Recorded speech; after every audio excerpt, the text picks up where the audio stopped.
Oke, selamat pagi saudara-saudara sekalian. Om Swastiastu, Assalamualaikum warahmatullahi wabarakatuh. Salam sejahtera bagi kita semua dan salam harmoni.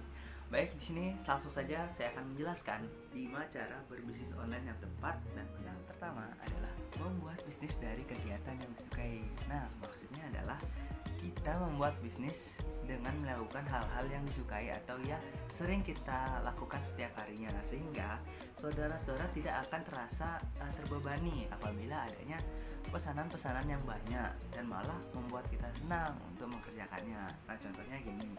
Contohnya misalnya saya mempunyai hobi memasak. Saya akan berjualan dan berbisnis makanan yang membuat orang senang dan ketagihan dari adanya masakan yang saya buat. Nah, dan sehingga apabila ada pesanan yang banyak, saya malah senang karena disuruh masak. Karena itu hobi saya. Mungkin itu yang pertama, yaitu membuat bisnis dari kegiatan yang disukai. Nah, yang kedua adalah cari orang berbisnis online yang digemari dan sukses. Maksudnya gimana sih?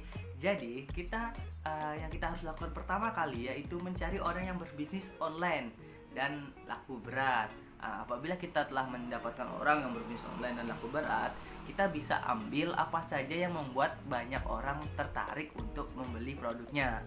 Nah, jadi kita harus bisa mencari informasi apa saja yang membuat bisnis mereka laku, seperti itu.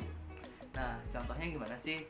Contohnya misalnya saya ingin berbisnis online sebuah makanan, tetapi saya belum tahu cara untuk berbisnisnya. Jadi yang kita harus lakukan adalah mencari informasi-informasi yang telah berbisnis online dan laku berat untuk mencari tahu apa saja yang membuat laku berat. Mungkin di cara promosinya, membuat foto atau video makanan tersebut terlihat enak, dan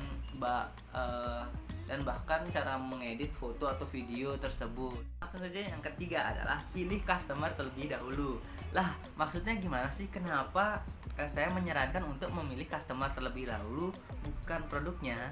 Nah, karena apabila kita menjual barang yang kita sukai dan tidak disukai orang lain, maka bisnis kita tidak akan berkembang.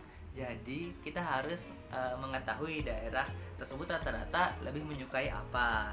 Nah, selanjutnya misalnya nih contohnya, apabila saya ingin berjualan makanan, saya harus menentukan terlebih dahulu apa saja yang makanan yang rata-rata mereka sukai, seperti itu. Apabila orang-orang menyukai gorengan, saya akan menjual gorengan dengan kreasi saya sendiri, seperti itulah. Selanjutnya misalnya orang-orang menyukai makanan capcay misalnya. Nah, jadi saya akan menjual makanan capcay seperti, tapi dengan kreasi saya sendiri. Nah, selanjutnya bagaimana cara kita mengetahui orang-orang tersebut rata-rata menyukai apa? Nah, caranya mudah. Caranya adalah kita harus sering keluar untuk mengamati orang-orang menyukai makanan apa saja, atau kita bisa pura-pura bertanya saat membeli makanan di orang lain. Misalnya nih ada yang jualan gorengan nih, saya ke sana. Nah, saya ke sana pura-pura beli, tapi saya sambil tanya-tanya gitu. Yang mana sih yang rata-rata dibeli sama orang, seperti itu. Itulah contohnya. Jadi kita harus mengetahui hal apa yang disukai oleh orang-orang, yang banyak orang-orang sukai, seperti itu. Baik, yang keempat adalah memilih kategori.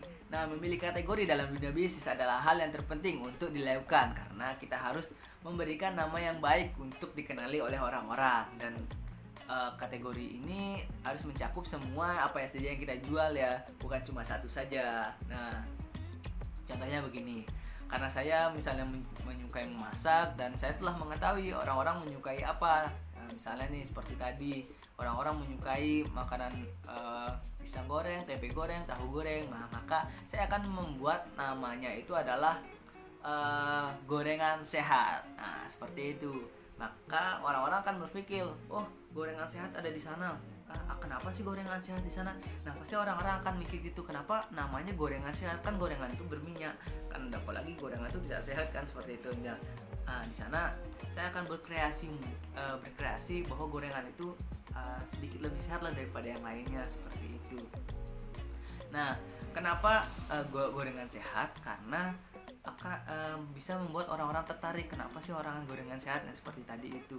Nah, misalnya nih, saya ingin menjual makanan capcay seperti itu.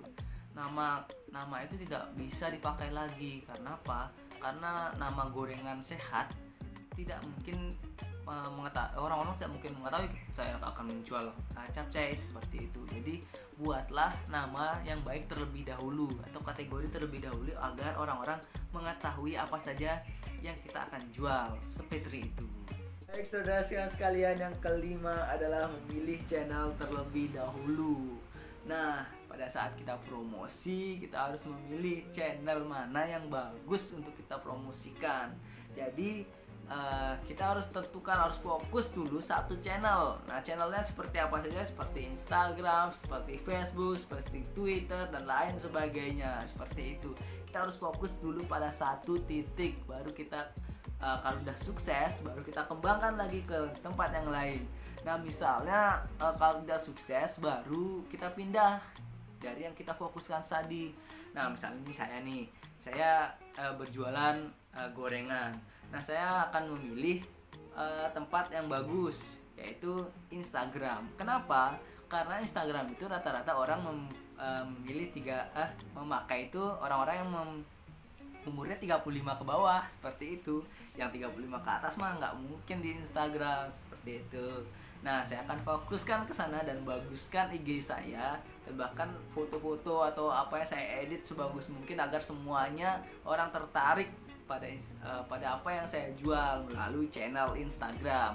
Nah, apabila sudah berkembang, baru saya akan promosikan lagi ke orang-orang yang agak lebih tua seperti itu, yaitu di Facebook. Seperti semua, kalau di Facebook sih banyak kan orang tua seperti itu. Nah, seperti itulah. Dan misalnya saya tidak berkembang di Instagram, jadi saya harus pindahkan fokusnya saya ke channel yang lain, yaitu channel YouTube. Nah, YouTube adalah semua orang melihat YouTube, itu channelnya. Jadi saya harus berkembang di YouTube. Saya harus membuat video-video menarik tentang gorengan, tentang cara gorengnya, cara masaknya seperti apa, enaknya seperti apa, dan saya jualannya di mana, seperti itu. Nah, kalau saya udah di YouTube juga tidak berkembang, tidak ada yang melihat juga, saya pindah lagi ke Facebook. Seperti itu semuanya. Apabila tidak laku misalnya di satu tempat, kita harus pindah-pindah terus, tapi kita harus fokus dulu. Misalnya nih, kita tidak fokus di satu tempat, pasti itu tidak bakalan bagus, seperti itu. Baik, mungkin itu saja yang bisa saya sampaikan dalam video ini. Dan saya juga meminta maaf apabila ada kata-kata yang salah dalam pembuatan video ini. Baik, saya akhiri dengan Parang Santi. Om Santi Santi Om. Wassalamualaikum warahmatullahi wabarakatuh. Salam sejahtera bagi kita semua dan salam harmoni. Terima kasih.